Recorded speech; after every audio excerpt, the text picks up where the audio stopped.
outlet and you're Cool, good to go. cool. So Samuel Hames with SpicyPulp.com. Mr. Toussaint, lovely to meet you. Look, congratulations on season 3. I was very fortunate to see the first couple of episodes. Okay. It is epic and wow. Lord Corlys, I'm here with the Lord of the Tides. So yeah, just first off, congratulations. Thank you so much, and thank you for the welcome. I'm enjoying myself in this pretty country. Yeah, we love that you're here in New Zealand, and I know a lot of my friends and readers are very excited that you're here. So yeah, so thank you.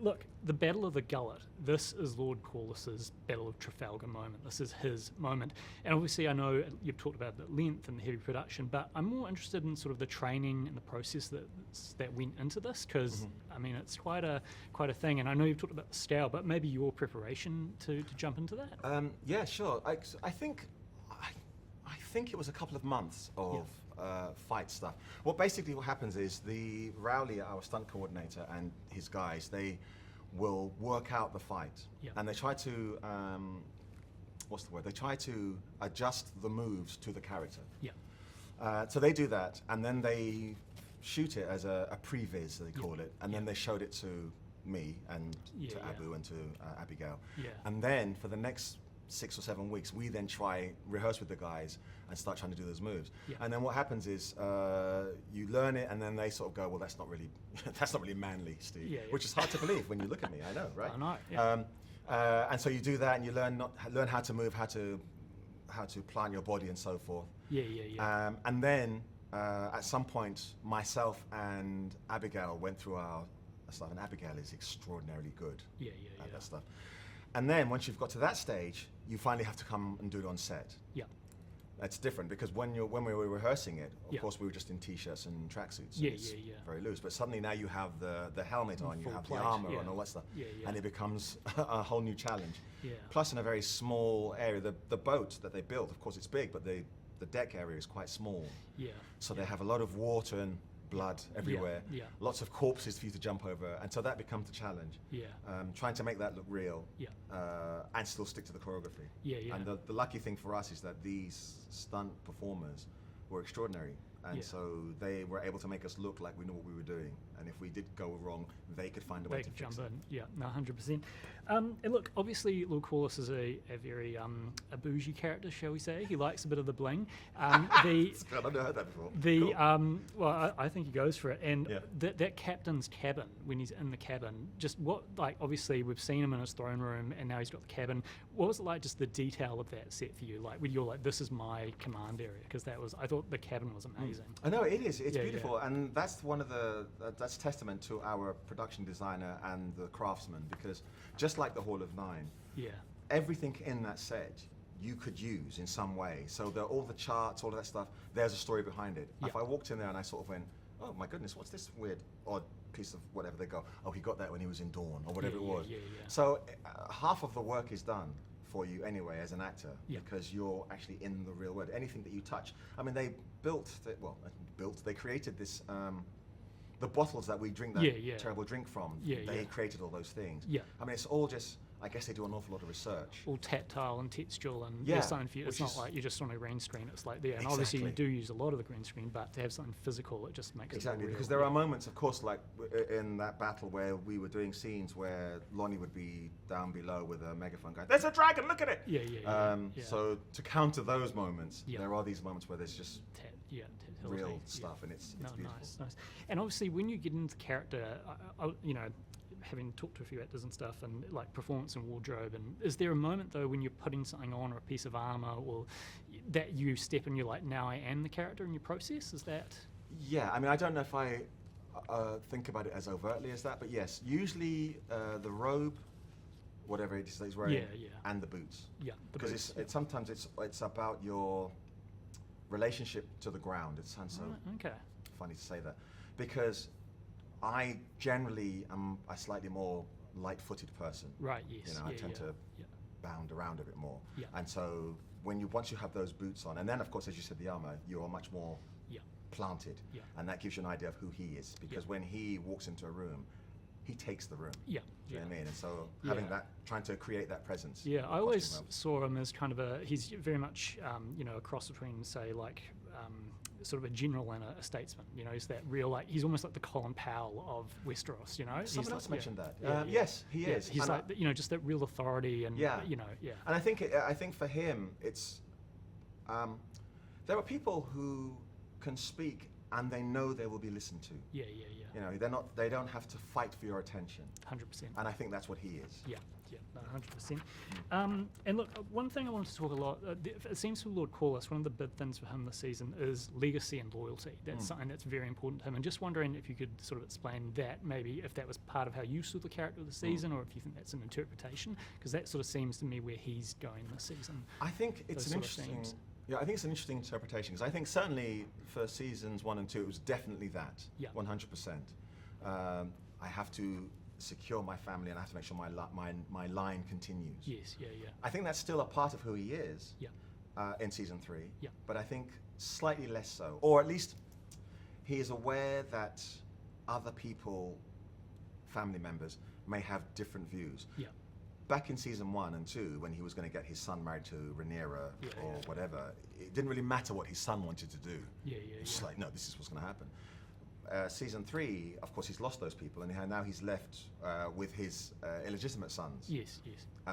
He would, of course, want to give them his name. Yes, That's the only thing he can do now, Yeah. and hope that they would continue the line. Yeah. But he now has to be. He can't sort of force that upon Alan, because Alan is much like Corlys, in fact. Is a man who has forged his own way, made his own way. And so Corlys is having to take that into account. So I think while legacy is important to him since in season 3, I think it's not as important, not as overriding as it was in the first 2. And just the appeal of fantasy, like, why do you think audiences love this stuff? I mean, I think we know why, but in your words, why do you think people?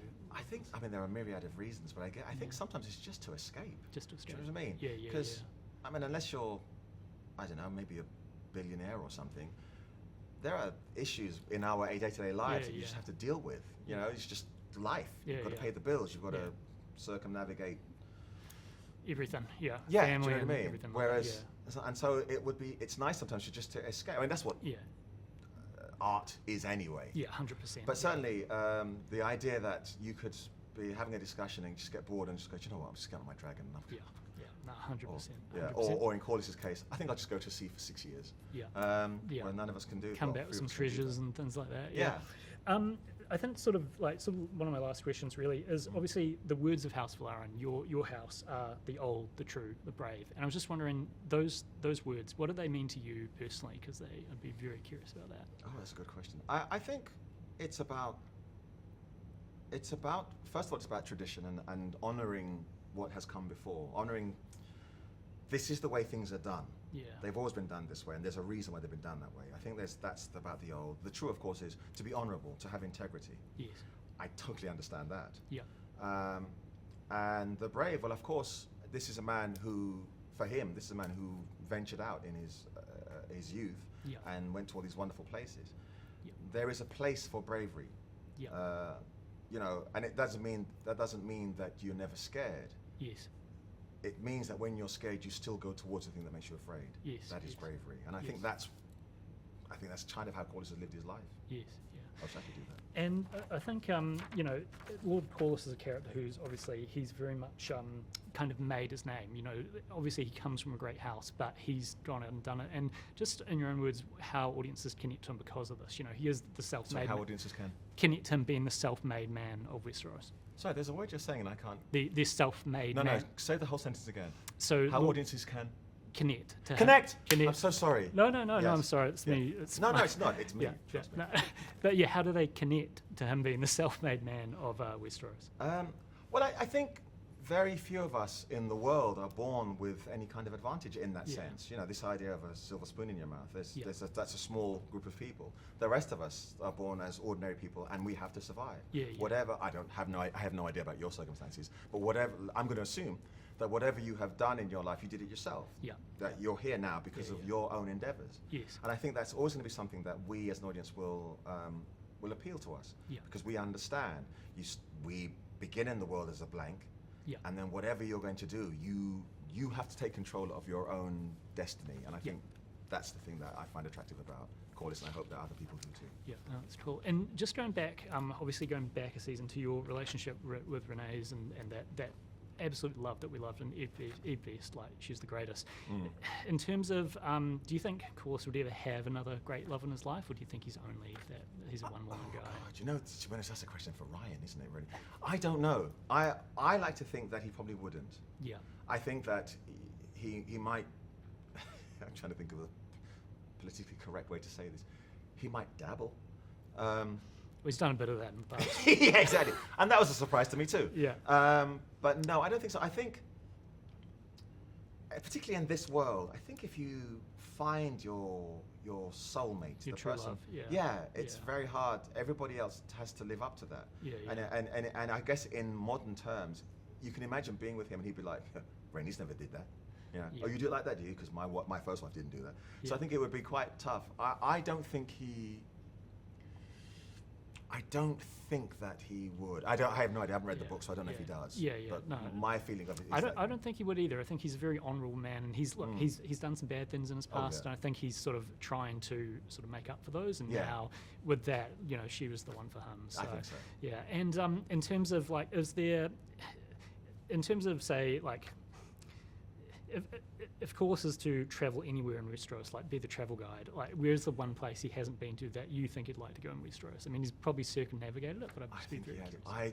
I couldn't. Do you know what? That's an embarrassing question because I couldn't tell you, and that's partly because I've never read any of the books, so I couldn't tell you any of the places. No, fair enough. Oh, you'd probably go to the west and go to Lannisport and like catch some sun, If you say so. No, 100%. Well, look, that's kind of me. So thank you again, sir. It's been fabulous to chat with you. This series is amazing, and I really am excited to see it for all the New Zealand fans out there to check it out because it's just fabulous. So thank you so much. Thank you very much. Cheers. Awesome.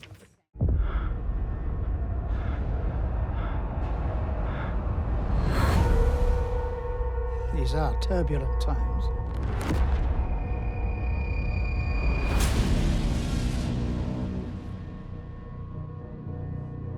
Rhaenyra is coming. You are no longer safe here.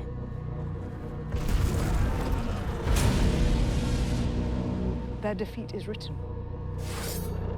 We'll secure the city.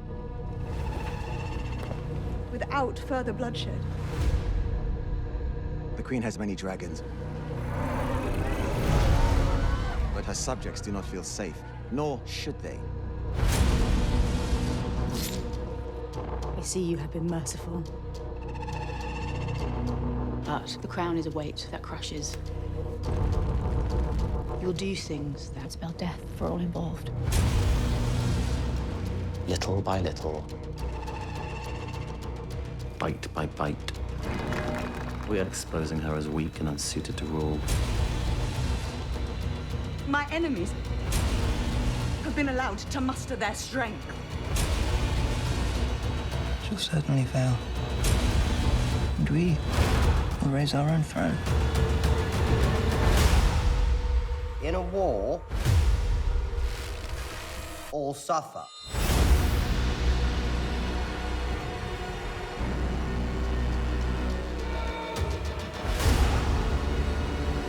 You've come so far, and yet you still don't know who you are. Have you not betrayed your queen? Bring Aegon, the usurper, to me.